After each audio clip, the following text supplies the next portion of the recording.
Hi, Gitte. Hi, Welcome. thank you.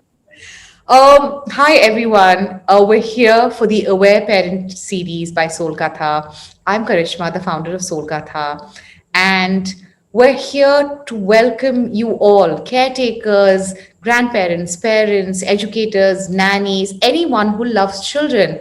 We want to talk to you about conscious parenting, gentle parenting, respectful parenting, about really understanding what your child needs and what you need to make this relationship the beautiful one that you desire, because otherwise you wouldn't really be watching this. The topic for today is make meal times matter. And I have Gitte on here because I fell in love with everything she says. It's so intuitive, it's beautiful, and it's something that most of us don't practice. Meal times for us are these triggers, and she's sort of unwrapped all that for us. She is a psychologist from Norway. They moved to America 3 years ago, her whole family, and then suddenly realized that, hey, what's going on here? People eat differently. People understand, and their relationship with food is completely different. And she wanted to change that. She wanted to make the dining table a central part of our homes again. And that's what she does with Real Food Hero. So, Gitte, why do meal times matter? Well, hi, and thank you so much for that sweet introduction. I just want to correct a tiny detail, though. I am from Denmark and not from Norway, but I know people mess that up all the time, so it doesn't matter. Just wanted to say that it's all fine. I was Well, going to ask you that. And then I said, because it's called, you say, Nordic family table, that's right. Yes, exactly. but it's It all is called Nordic family Norwegian. table. I know exactly.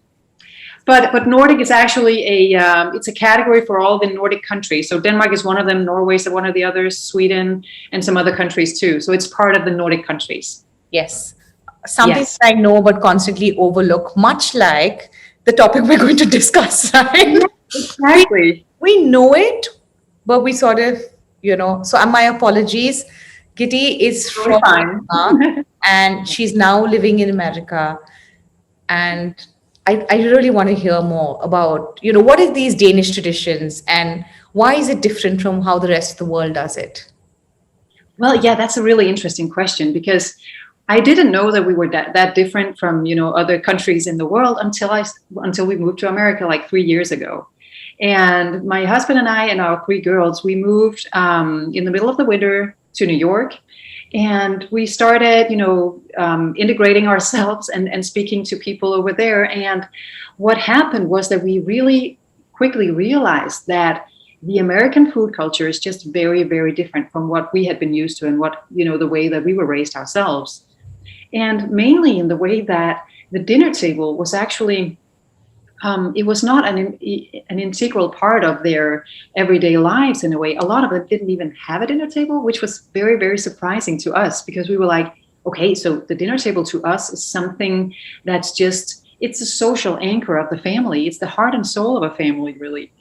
And we sit there in Denmark, we sit there like every day from 6 to 7. Everybody knows not to call anybody between 6 and 7 because that is where people sit down together. It's sacred that time of day.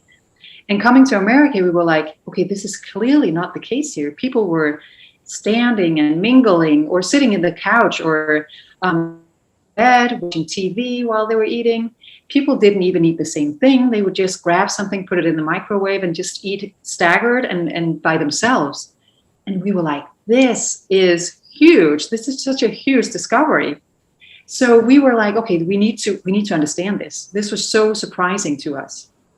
And when we started digging into it, we also realized that it's, of course, part of the American culture of convenience and busyness because they work, they have long work hours, longer than we have in Denmark. But so it's hard to like kind of squeeze in that quality family time every day, I think, to most people. But it's also like they don't have a culture and a history for doing that.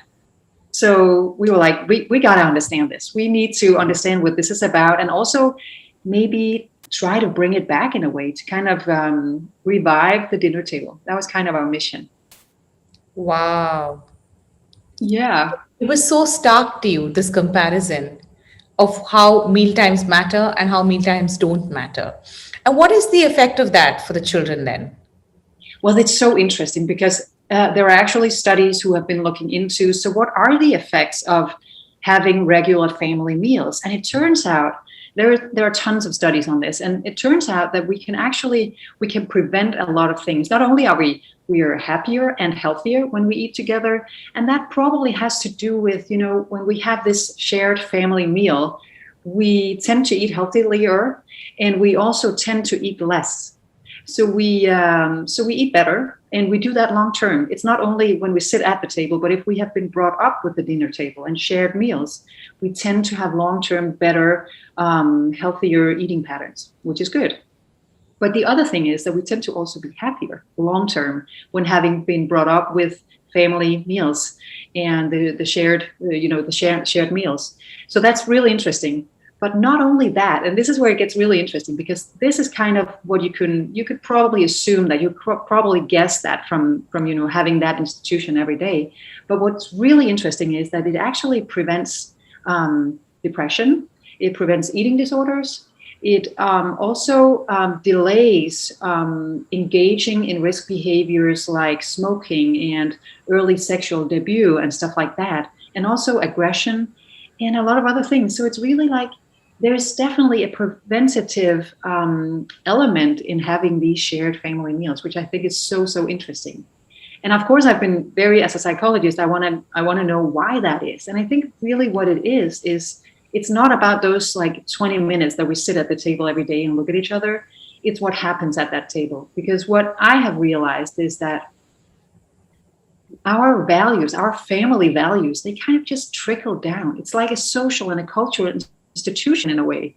That's where we teach our kids manners, and we talk about what happened at school today. How about that bully? And how about what did you like at school today? What do you want to be when you grow up? Stuff like that. So it's where we have those connecting conversations with our children, and it's where we consistently, continuously also insist on knowing them and know their everyday lives and where they are and what they think about their lives and stuff like that. So I think that's really what's the key element in shared family dinners and why they have such a positive impact on their lives. Wow.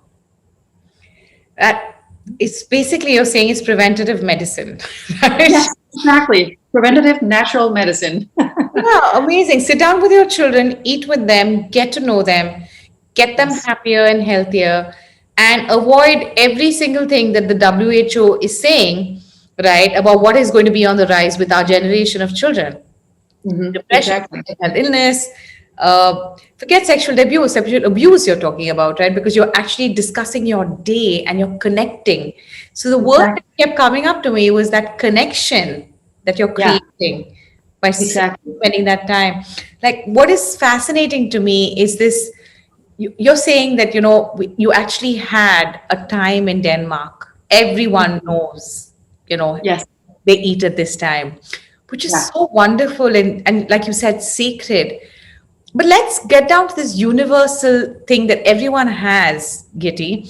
I feel Yeah. that, yes, so obviously the Danish custom is far superior to a lot of other countries.